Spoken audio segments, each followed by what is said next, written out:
নমস্কাৰ, মই আছিলো বিনয় কাশ্যপ। আজি আমি জানিম যে চন্দ্ৰ দেৱতাক গোচৰত যদি নৱম ঘৰৰ মাজেদি যদি ভ্ৰমণ কৰে কেনেকুৱা ধৰণৰ পৰিণাম জাতক বা জাতিকাই পাব।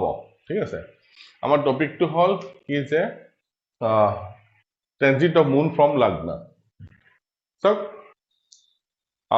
প্ৰথমতে হ'ল জন্মকুণ্ডলী, তাৰ পৰা আমি ইভেণ্টবিলাক চাম, সেইটো আমি চাবই লাগিব। দশা অন্তৰ্দশা থাকিব, ট্ৰেনজিট থাকিব। ট্ৰেনজিটত কি হ'ব যে ডেইলি আমাৰ কি কি ঘটনাৰ পৰিস্থিতিৰ সন্মুখীন আমি হ'ম, সেইবোৰ আমাৰ ভালে যাব নে বেয়া যাব, সেই আটাইবোৰ আমি ট্ৰেনজিটৰ পৰা চাম। ট্ৰেনজিট দুই ধৰণে চাব পাৰি, এটা হ'ল লগ্নৰ পৰা ট্ৰেনজিট আৰু এটা হ'ল চন্দ্ৰ ৰাশিৰ পৰা ট্ৰেনজিট। ঠিক আছে, তো আমি লগ্নৰ পৰা চন্দ্ৰ দেৱতা যদি নৱম ঘৰত ভ্ৰমণ কৰি থাকে ডিউৰিং ট্ৰেনজিট, তেনেহ'লে কেনেকুৱা ধৰণৰ প্ৰভাৱ আহিব তাৰ ওপৰত আলোচনা কৰিম। আমাৰ টপিকটো হ'ব ট্ৰেনজিট অফ মুন। কোনটো ঘৰত? 9th হাউচত। 9th হাউচত আমাৰ এইটো হ'ল টপিক। চাওক, ইয়াৰ আগতে আমি জানিব লাগিব কি যে চন্দ্ৰ দেৱতা এটা ৰাশিত কিমান দিন থাকে। চন্দ্ৰ দেৱতা এটা ৰাশিত থাকিব 2.5 দিন।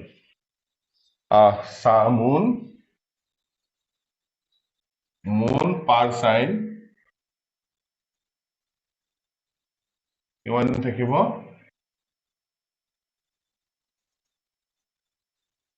12 days ভ্ৰমণ কৰিব চন্দ্ৰ দেৱতা। এই 2.5 দিন সময় জাতক বা জাতিকাৰ বহুত জলদি গুচি যাব। কেনেকুৱা ধৰণৰ প্ৰভাৱ পৰিব সেইটোৰ ওপৰত আমি আলোচনা কৰিম। এটা বস্তু জানো যে চন্দ্ৰ মনুষ্য জাতা বুলি কয়, চন্দ্ৰ মনৰ কাৰক গ্ৰহ, যিহেতু মনত ইয়াৰ উগুল টুগুল থাকিব। আমি প্ৰথমতে জানিব লাগিব যে কুণ্ডলীখনৰ কাৰণে চন্দ্ৰ দেৱতা শুভ ফলদায়ী গ্ৰহ নে অশুভ ফলদায়ী গ্ৰহ। তাৰ বেছিক নিয়মটো কি হ'ব? যদি চন্দ্ৰ দেৱতা 1, 5, 9, 4, 10 ভাৱৰ অধিপতি হয়, ঠিক আছে, তেনেহ'লে শুভ ফলদায়ী হয়। যদি উচ্চ হয়, শুভ ভাৱত যদি উচ্চ হয়, তেনেহ'লে শুভ ফলদায়ী হ'ব। আৰু কনজাংচন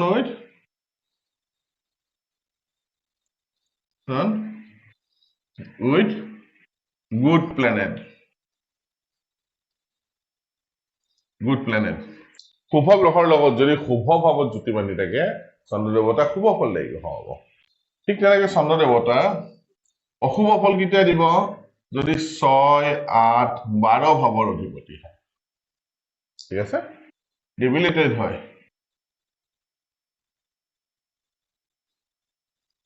নিচ যদি হয় আৰু অশুভ স্থানত যদি অশুভ গ্ৰহৰ লগত জুতি বান্ধে,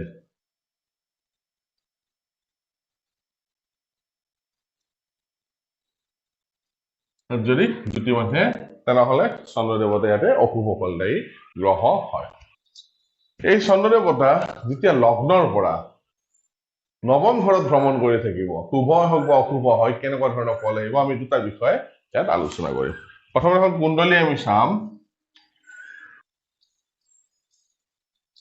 আমি যিহেতু মেঘ লগ্নৰ ৰেফাৰেঞ্চ লৈ আছো, লগ্ন যিকোনো হ'ব পাৰে, লগ্ন ফাৰ্ষ্ট ভাৱ বুলি ধৰি ল'ব। লগ্ন ইকুৱেল টু ফাৰ্ষ্ট ভাৱ। লগ্নক আমি সদায় ফাৰ্ষ্ট ভাৱ বুলি ধৰিব লাগিব। তাৰ পৰা নৱম স্থানত চন্দ্ৰ দেৱতা ভ্ৰমণ কৰি থাকিব, তাৰমানে চন্দ্ৰ ধনু ৰাশিত।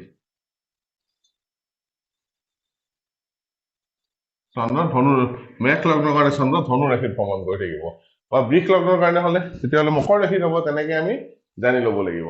যদি বৃষ লগ্ন হয়, বৃষ লগ্নক 1 নম্বৰ বুলি ধৰি ল'ব। ঠিক আছে, কি ৰিজাল্ট দিব?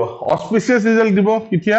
যদি 1, 5, 4, 1, 5, 9, 4, 10 ভাৱৰ অধিপতি হয়, বা এক্সল্টেড হয়, বা কনজাংচন উইথ গুড প্লেনেট, শুভ গ্ৰহৰ লগত যদি জুতি বান্ধি থাকে, তেনেহ'লে শুভ ফলদায়ী চন্দ্ৰ দেৱতাই সদায় কি কৰিব? Increase in interest in religious activities. ঠিক আছে, ধৰ্মীয় কামত ইণ্টাৰেষ্ট বঢ়াই দিব, তেওঁৰ আকৰ্ষণ বাঢ়িব ধৰ্ম কৰ্মৰ প্ৰতি। ঠিক আছে, আৰু লগতে কি হ'ব? ডেষ্টিনি ফেভাৰ ইন ফ্ল' অফ মানি। য'তে থাকে তাতে তেওঁৰ কি হ'ব? ধনৰ ক্ষেত্ৰত তেওঁৰ লাখ লাখে ফেভাৰ কৰিব ধনৰ আগমন আহিব আৰু ধন তেওঁৰ লাকৰ কাৰণে ডেষ্টিনিৰ কাৰণে ধনৰ পৰিমাণ বৃদ্ধি হ'ব য'তে থাকে চন্দ্ৰ দেৱতা যদি ইনকেছ চন্দ্ৰ দেৱতা শুভ ভাৱত অধিপতি হৈ শুভ ভাৱত ভ্ৰমণ কৰি থাকে নৱম ঘৰত যদি ভ্ৰমণ কৰি থাকে শুভ ভাৱৰ অধিপতি হয় ঠিক তেনেকে চন্দ্ৰ দেৱতা যদি অশুভ ভাৱৰ অধিপতি হয় অশুভ ভাৱত 6, 8, 12 হওক নিচ হওক পাপী গ্ৰহৰ লগত জুতি বান্ধি যদি থাকে তাৰপিছত যদি লগ্নৰ পৰা নৱম ঘৰত যদি ভ্ৰমণ কৰে ডিউৰিং ট্ৰেনজিট কি হ'ব মাইণ্ড ৰিমেইন চিক মনটো নিজৰে গধুৰ গধুৰ লাগি থাকিব মানি does not remain in his her hand ঠিক আছে টকা পইচা তেওঁলোকৰ হাতত নাথাকিব খুব জলদি ওলাই ওলাই গুচি যাব যিমানে টকা নাথাকক কিয় আড়াই দিন টকা পইচাৰ ক্ষেত্ৰত তেওঁলোক বহুত পইচা ওলাই যায় তেওঁলোকৰ পৰা আৰু টোপনি বহুত ডিষ্টাৰ্ব হয় তেনে জাতকৰ টোপনি ডিষ্টাৰ্ব হ'ব আৰু শান্তি নাথাকিব অশান্তিময় হয় এই আড়াই দিন তেওঁলোকে মেডিটেশ্যন আদি কৰা দৰকাৰ সময়টো ওলাই যাব দিব লাগে টকা পইচা আছেও যদি খৰচৰ কথা নাভাবি প্ৰথমতে এই আড়াই দিন কেনেকে পাৰ হৈ যায় সেইটো কথা চিন্তা কৰিব লাগে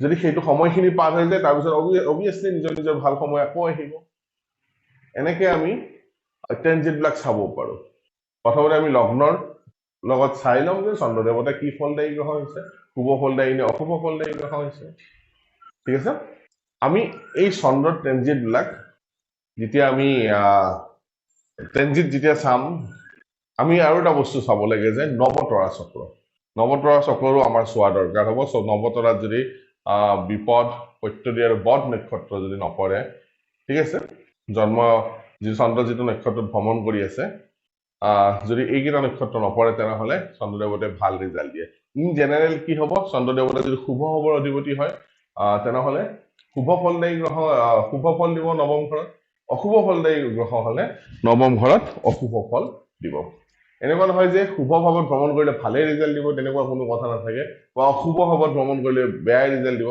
লগ্নৰ পৰিস্থিতিৰ ওপৰত আমি নিৰ্ভৰ কৰি গ্ৰহৰ পৰিস্থিতিৰ ওপৰত নিৰ্ভৰ কৰি আমি তাৰ শুভ ফলদায়ী গ্ৰহ হ'ব নে অশুভ ফলদায়ী গ্ৰহ হ'ব সেইটো আৰামছে উলিয়াই ল'ব পাৰো আশা কৰো এই সৰু সৰু ভিডিঅ'বোৰ আপোনালোকৰ কাৰণে অলপ হ'লেও ইনফৰ্মেটিভ হ'ব জ্যোতিষশাস্ত্ৰ বুজাত সহায় কৰিব এনেকুৱা সৰু সৰু ভিডিঅ' মই আপোনালোকৰ সন্মুখত প্ৰায় আনি থাকিম যদি মোৰ ভিডিঅ' চাই ভাল লাগে তেনেহ'লে লাইক কৰিব শ্বেয়াৰ কৰিব আৰু ছাবস্ক্ৰাইব কৰিব নাপাহৰিব ধন্যবাদ